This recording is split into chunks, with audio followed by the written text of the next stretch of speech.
Assalamualaikum warahmatullahi wabarakatuh. Hamdan wa syukurillah, salatan wa tasliman ala nabiyillah wa ba'du. Terima kasih saya sampaikan pada teman-teman yang masih memberikan kesempatan pada saya untuk mengisi pertemuan pada kesempatan ini. Puji dan puja syukur kita kepada Allah Subhanahu wa taala tentunya harus kita haturkan ya, karena kita tidak punya kesempatan kalau tidak diberikan oleh beliau. Kemudian salawat beserta salamullah tetap tercurah limpahkan kepada junjungan Nabi besar kita itu Nabi Muhammad sallallahu alaihi wasallam. Sebagaimana biasa di awal pertemuan kita buka pertemuan ini dengan pembacaan basmalah dan doa dengan harapan apa yang kita rencanakan dan apa yang kita upayakan menjadi bagian dari sarana yang mengantarkan kita pada kesuksesan dan bisa memberikan kebermanfaatan kepada lingkungan. Amin. Bismillahirrahmanirrahim. Berdoa dimulai.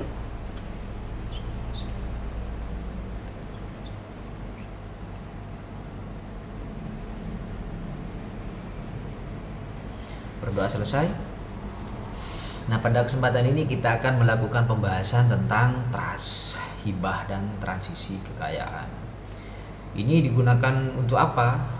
Ini digunakan sebagai strategi perlindungan dan distribusi aset dalam konsep wealth management.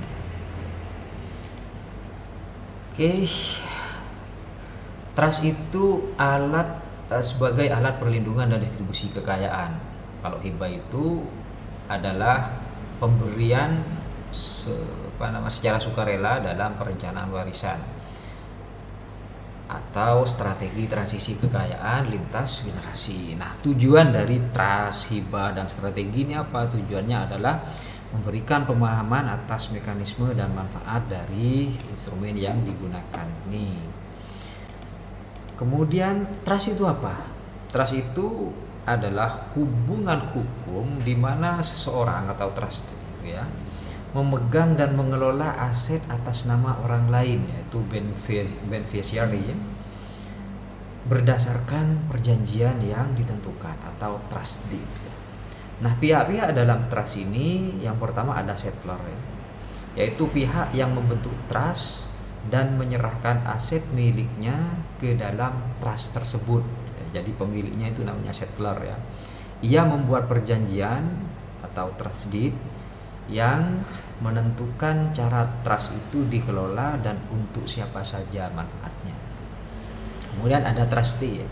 Trustee itu pihak yang ditunjuk oleh settler untuk mengelola aset trust sesuai dengan ketentuan yang sudah dituliskan dalam perjanjian itu atau trust deed ya. Trustee itu bertanggung jawab secara hukum dan secara moral untuk bertindak demi kepentingan dari orang lain, yaitu beneficiary ya. Nah, beneficiary itu apa? Nah, beneficiary itu adalah pihak yang menerima manfaat dari trust, baik itu manfaat berupa pendapatan atau penggunaan aset atau bahkan warisan sesuai dengan yang diatur dalam trust deed itu, dalam perjanjian itu. Nah, manfaat penggunaan trust itu untuk melindungi aset dari risiko hukum dan hutang, kemudian penghindaran probate, kemudian kontrol atas distribusi aset, dan alat perencanaan pajak. Nah, jenis-jenis trust. Jadi trust itu banyak jenisnya ya teman-teman.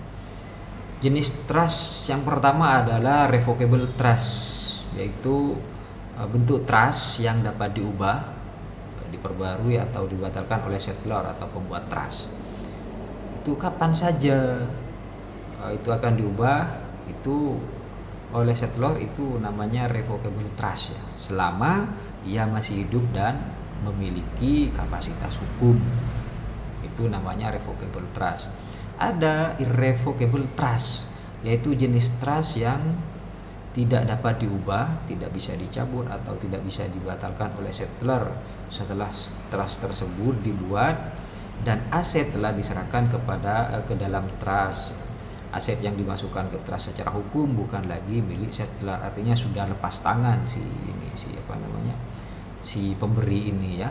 atau settlernya itu namanya dikenal dengan irrevocable trust. Kemudian ada living trust. Living trust itu apa? Yaitu atau dikenal dengan inter vivos trust, yaitu jenis trust yang dibuat dan mulai berlaku selama settler masih hidup. Ini berbeda dari testamentary trust ya, yang baru berlaku setelah settler meninggal dunia. Nah, testamentary trust itu yaitu trust yang dibentuk melalui surat wasiat dan baru berlaku setelah settler atau pembuat trust itu meninggal dunia. Trust ini tidak aktif selama settler masih hidup. Itu perbedaan antara jenis-jenis trustnya. Selanjutnya hibah. Kita sering mendengar kalau di desa-desa itu ada ini sudah dihibahkan, ini sudah diwakafkan ya. Walaupun antara wakaf dan hibah itu dua definisi yang berbeda. Nah, dalam konsep wealth management, hibah itu apa? Hibah itu adalah pemberian secara sukarela dan tidak mengikat dari seseorang kepada pihak lain ya. Artinya pemberian seseorang kepada pihak lain namun tanpa adanya ikatan, tanpa adanya imbal balik yang dapat dilakukan selama semasa hidup si pemberi hibah. Yang tentunya yang nerima hibah juga hidup dong gitu kan. Oke. Selanjutnya ada landasan hukum dari hibah itu. Apa saja landasannya? Landasannya itu diatur dalam KUHP ya, Perdata pasal 1666 itu landasan hukumnya. Kemudian ada harus dilakukan dengan data yang otentik ya, dengan data asli, bukan fotokopian, bukan saluran dan lain sebagainya. Selanjutnya ada tujuan hibah. Kenapa dalam perencanaan kekayaan itu juga diatur ya? Karena hibah itu memiliki beberapa tujuan. Salah satunya adalah pengurangan aset ya, untuk tujuan perpajakan. Misalnya ketika aset yang kita miliki itu dihibahkan, maka pajaknya juga tidak menjadi tugas kita, tidak menjadi kewajiban kita gitu kan. Kemudian menghindari konflik warisan nih.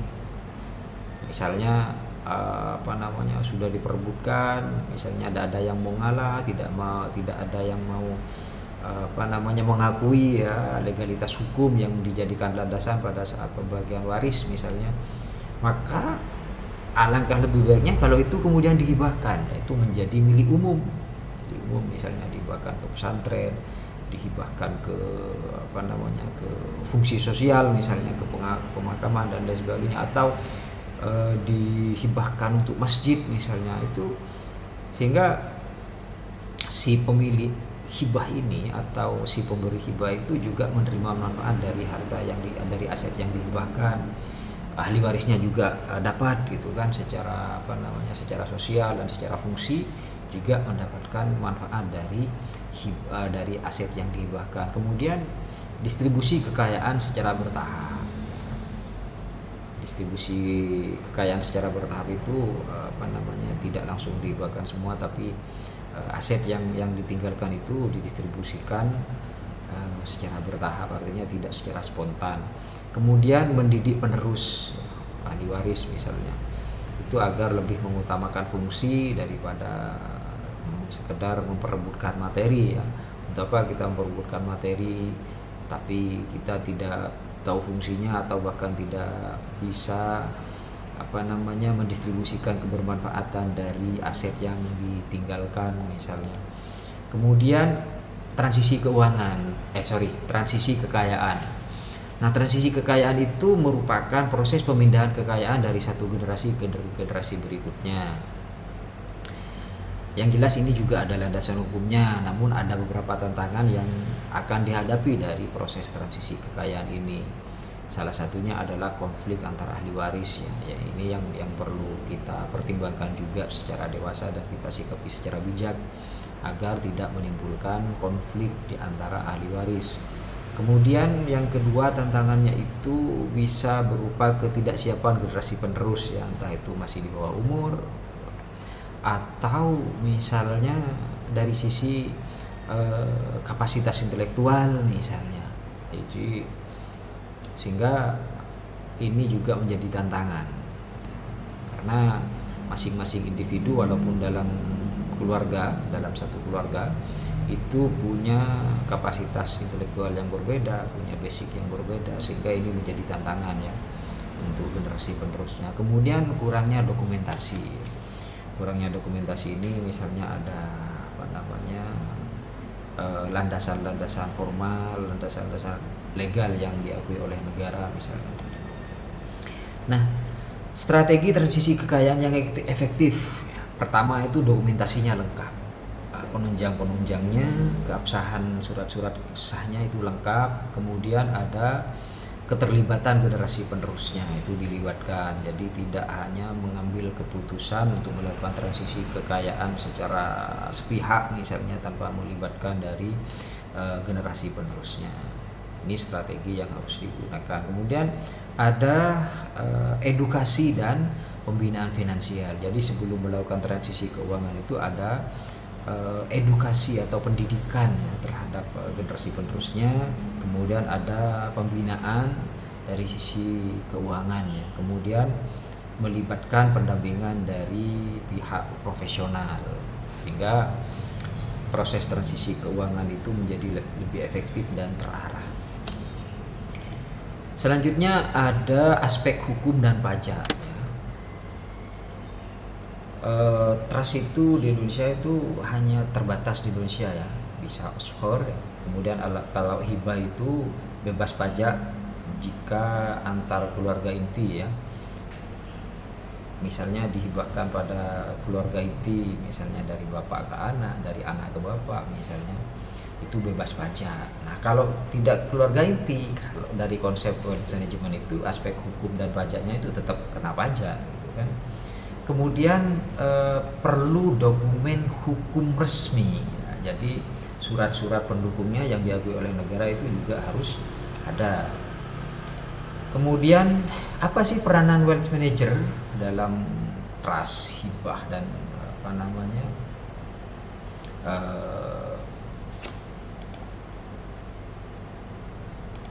transisi kekayaan? Itu salah satu peranannya adalah menganalisis kebutuhan klien, menyusun struktur hibah dan trust, kemudian mengkoordinasikan dengan ahli hukum dan pajak, kemudian juga memberikan pendampingan untuk mengedukasi anggota keluarganya.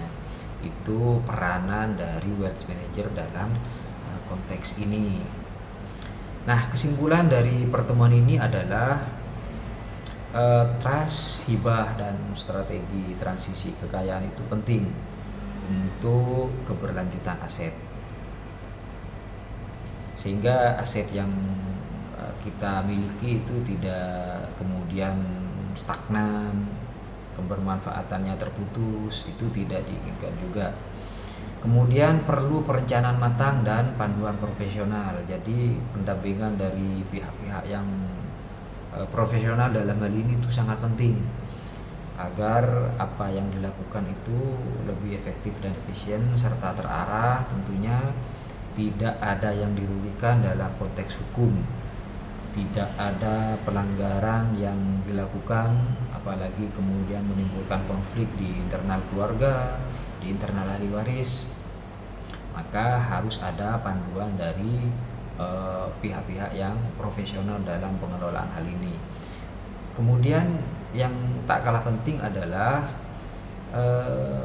trust, hibah, dan transisi kekayaan itu bagian vital dari wealth management plan. Artinya bagian urgent, bagian dari bagian fundamental, bagian paling mendasar juga dalam perencanaan wealth management.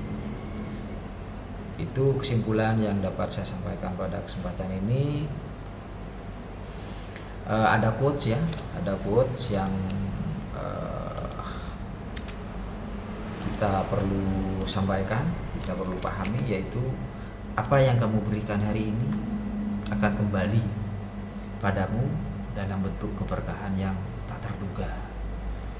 Tuh, sehingga kita lebih baik memberi daripada menerima ya, memberi kebermanfaatan daripada hanya sekedar menerima kebermanfaatan. Yakinlah bahwa apa yang kita berikan itu akan kembali pada kita dalam bentuk keberkahan yang tidak terduga dan dalam bentuk lain yang tidak terprediksi. Baik, sekian dan demikian, semoga pertemuan ini menjadi ajang menambah wawasan dan menambah pengetahuan. Kalau ada kesalahan saya mohon maaf yang tidak batasnya. Saya akhiri pertemuan ini dengan membaca alhamdulillah dan assalamualaikum warahmatullahi wabarakatuh.